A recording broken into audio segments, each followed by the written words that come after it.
y'all, welcome back to my kitchen. Today, we are making my favorite breakfast that I ate through our entire time in Vietnam on our trip in Asia. Today, we're making Banh Mi opla.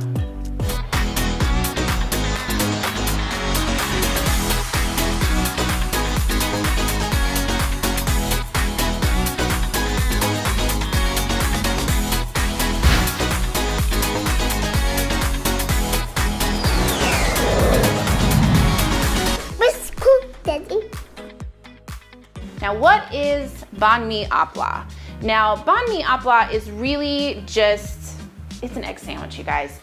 It sounds fancy. You're gonna sound really cool to your friends if you have people stay over at your house and you say, I'm gonna make you Bahn Mi opla for breakfast in the morning. It's a glorified egg sandwich, but it makes you sound good. So, we're headed to Vietnam.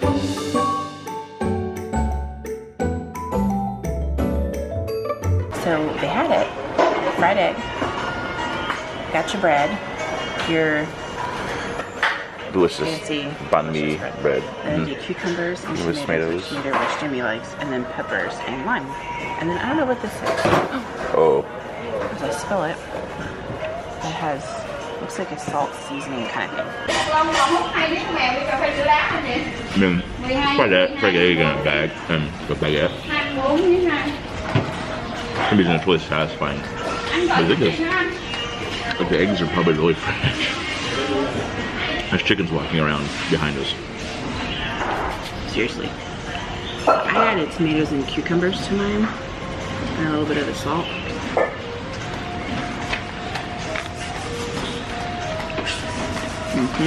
That was good. I just found my new favorite Vietnamese restaurant, and it's 5 steps from the apartment. They put Vietnamese restaurants, they look kind of like sketchy. Like, there you go, lots of tables outside, and they kind of look at you when you go by. So we each got the opla, and it was 15,000 each, which came to 30. And then she charged us 6,000, which is just cost, looks like, for the water, just 12. So it's 42,000. I just did the math on my calculator. We paid $1.85 for breakfast. I'm going back. New favorite place. Let's start with our ingredients. Now, first things first is the bread. We'll talk about the bread more in just a minute, but your bread's really important. We've also got onions, just your basic yellow sweet onion, tomato, any favorite tomato that you like, soy sauce, cucumbers, eggs, some oil for your pan, and the ultimate of amazing chili sauce. We'll talk about this more in a second too. Let's start by talking about our bread. So we have 2 choices here for you guys. Now with opla, they use actual Vietnamese Banh Mi bread. That's really difficult to find in the States. It's a really crusty sort of French bread that is a little wider than a baguette and kind of its own thing. So it's really hard to find that here. In some Mexican markets here in the US, you can find bolito bread, which is pretty close, but it's really bready. It's very thick. For me, it's a bit too much bread. So I headed to my local grocery store to see what I could find for you guys, because I figure if this is what I can find, this is what you guys can find. Now I found 2 choices. I found your kind of typical hoagie bread that really you find everywhere. And then at Target, I really think I found a winner. They called this a like bratwurst, sort of, I guess, bratwurst bun. But to me, it just looks like a hoagie. But this is more the size that they had for Banh Mi bread as well as the look on top. This is closer to Banh Mi bread. So this is the one I'm actually gonna use to show you guys how to make this today. But either one of these bread rolls would work really well. Something really important about Banh Mi in general is when they have their bread, they don't cut it all the way through like we do with sandwiches and things here in the US. So I'm just gonna take my knife and I'm just gonna cut a slit. Attempt not to cut all the way through my bread here. So hopefully I've got it. See how you kind of have a little pocket there inside of it? Let me cut just a skosh more, just to give me a little more space. Now this is where all your goods are gonna go. All right, so now I'm gonna set this aside over here. Now I'm going to start with some of our veggies. Now you want to cut your veggies really super thin. Why? Because you don't have a huge opening here, guys. You can't cut your stuff really, really thick and be able to get it all in here. So you've got a lot to pack in to a small space. So you want to cut it pretty thin. You can also put really anything you want in this. This is really, you know, maker's choice. They have some that have, you know, pate, they have fried shallots, they have all kinds of stuff in these, but this was my favorite variation of opla and the one I ate most often. So this is what we're gonna do. I'm just gonna cut a few slices, cut these really thin as you can. If you get them a little thicker, it's really not the end of the world. So I'd say probably 4 to 6 slices of your cucumber would be perfect, just like this. Pretty good thin consistency you got there. Same thing with your tomato. We're just gonna cut sort of the bad part off our tomato here. Because this is a big tomato, I'm gonna cut this and then I'm gonna cut this in half because I don't have a huge space to work with my bread. So I'm just gonna do probably 2 slices of my tomato and I'm gonna cut them both in half. Well, I got that one kind of thin, so we're gonna do one more here. Cut a little skinny little piece. Let's talk about onions. A lot of people in Vietnam use shallots. Now, shallots to me are really strong when they're raw. I'm not a huge fan of that. So I tend to use sweet yellow onion just because I think it tastes a little bit better. While I'm peeling the outside of my onion, I kind of want to tell you guys how I came to eat this. Now, opla is something I was really not prepared for. I had it for the first time when we were living in Ho Chi Minh City. We lived in Asia for a year and we started our trip in Ho Chi Minh City. And we were kind of in an Airbnb that was sort of far away from a lot of stuff to start with.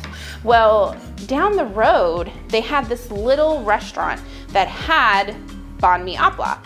And I didn't know what it was, but when you first start traveling, you crave American stuff, and I wanted eggs. Throw my trash away here first, guys. Now we're just gonna cut these in some really thin sort of slivers here on the side. Don't need a lot, just however much for your taste. So we went to this little restaurant down the street because I wanted eggs. One thing I really struggled with when we were traveling was breakfast food. I wanted gravy, I wanted biscuits, I wanted eggs and bacon, and it just wasn't a thing.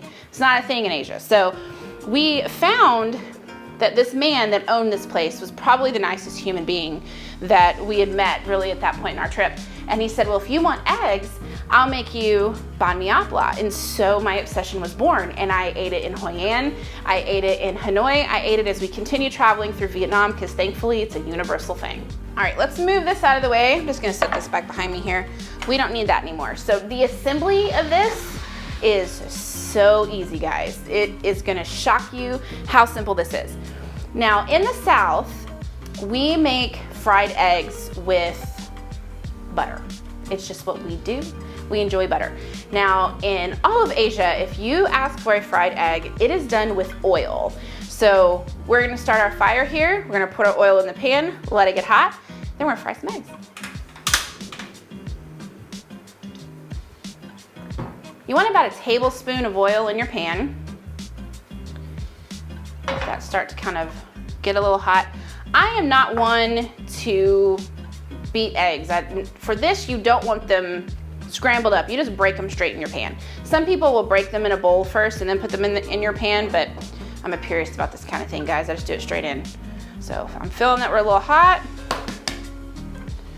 Here we go. That's what you want to hear. You want to hear a sizzle when you put your eggs in your pan. Key to fried eggs, y'all, is, well, patience and enough oil. It's really all you need. So I'm gonna crank mine up a little bit because they're not quite as hot as I want them. Move my oil around a bit. Patience. They're gonna spit at you. They're gonna make some noise. It's just this is what they do, guys, when you're frying an egg. Now, I put just a little pepper on top of mine because I like it. You're not gonna need salt here because you've got your soy sauce. That's enough salt in my opinion. So if you feel like yours needs a little more salt, add it, but I'm not going to. Okay, I'm gonna give them a little flip here to make sure we're good and done on the other side. You may think this is gross. Jimmy does, he's not a fan of this, but I like a runny yolk. When I bite into Bahn Mi opla, I want yolk just going everywhere. So you don't want to cook these bad boys too long. You want them just long enough to where they're cooked and not gonna hurt you. I tend to buy better eggs in the States when I do this because of that, so I spend a little more. Organic, you know, that goodness. Okay. Give them one more flip over here, see how I like the yolk. Oh yeah, that one's still good and runny. Try not to break this other one. All right, so I'm gonna turn these off. We're ready to put it together. This is my favorite part. So we're gonna open up our bread here and we're gonna put our eggs straight in. So be careful, your eggs are gonna be hot. Eggs are a little big for my bread, but that's all right, I'm gonna shove them in. If I break the yolk now, it's just gonna soak into that bread and it's gonna be good. All right, take our other one here. I found when we ate this as street food a lot, that they would take some chopsticks and break their eggs up, but I like it like this. I like a good solid yolk. Now I'm gonna take some cucumber. You can do this either way, guys. You can put your veggies in there first. You can put your eggs in there first. I just didn't want my eggs to overcook and I didn't prepare properly and get a plate out, so that's my fault. So I just didn't want my eggs to be overcooked, so that's why I did my eggs first. But you can do it either way you want. So let's put some tomato in here. All right, let's do our onions, just a few, because you never know. Sometimes they're pretty strong. Now here comes some of my favorite part with this. We're gonna do our soy. Just take a spoon, because I don't have it in a squirt bottle, and we're just gonna pour it all over this. So try to get it as close to your bread as you can. And again, maker's choice, however much you want here. This brings us to the star of the show, the star of the dish. You cannot have it without this, in my opinion. Sriracha in Asia is not a thing. Actual sriracha sauce that you guys are used to finding at places is actually American. It's made in California. Now, every country in Asia has their own type of sriracha. Some places it's sweet and hot, some places it's hot and a little sweet. You know, it has their own variations. In Vietnam, this is a pretty good balance of hot and sweet, and you put it all over this. It makes your sandwich it like seals it. It's the perfect note to your symphony for your opla. Now, I have a really hard time finding this. I've paid way too much money on Amazon for it, and I've also scoured every Asian market in the Dallas area and cannot find it. But I found it at a little hole in the wall where my parents live, little tiny Vietnamese place. So I bought 8 of them. I'm not kidding, I really bought 8 of them because it's my favorite. So I thought, why don't I give a couple of these away to you guys so you too can enjoy the deliciousness of this. I should also mention that Jimmy's cousin who lives in Tokyo that we visited on our trip also sent me one of these because he went to Vietnam to visit a friend. Like, the obsession is real for me, you guys. So I'm gonna give away 2 of these. So if you really, really want one, I'm gonna leave a link down in the description bar to our travel channel called Chubbing Away. Now, if you go over there, you will see a playlist of all kinds of stuff. Now, over there, you have to find where we met Jimmy's cousin for the first time. What city were we in? Hint, hint, it may have been in Vietnam. Look at that list, hint, hint. So check it out, and the first 2 people to comment the correct city name where we saw Troy for the first time on our trip, you get a bottle. I'll even ship it international for you guys because if you want it that bad, you deserve it. So anywhere in the world, I'll ship you a bottle of chinsu. So here we go. We're gonna slather our sandwich all over with this. I like a lot of this. Don't judge me. So, your sandwich is ready. What do you think, guys? Does that not look like the most delicious, fabulous, fancy pants egg sandwich you've ever seen? This is my favorite part. This is when we just get to dive in. There is no sexy way to do this. There is no non-messy, dainty way to bite into this sandwich, so just put those worries aside and go for it. I don't even know where to start.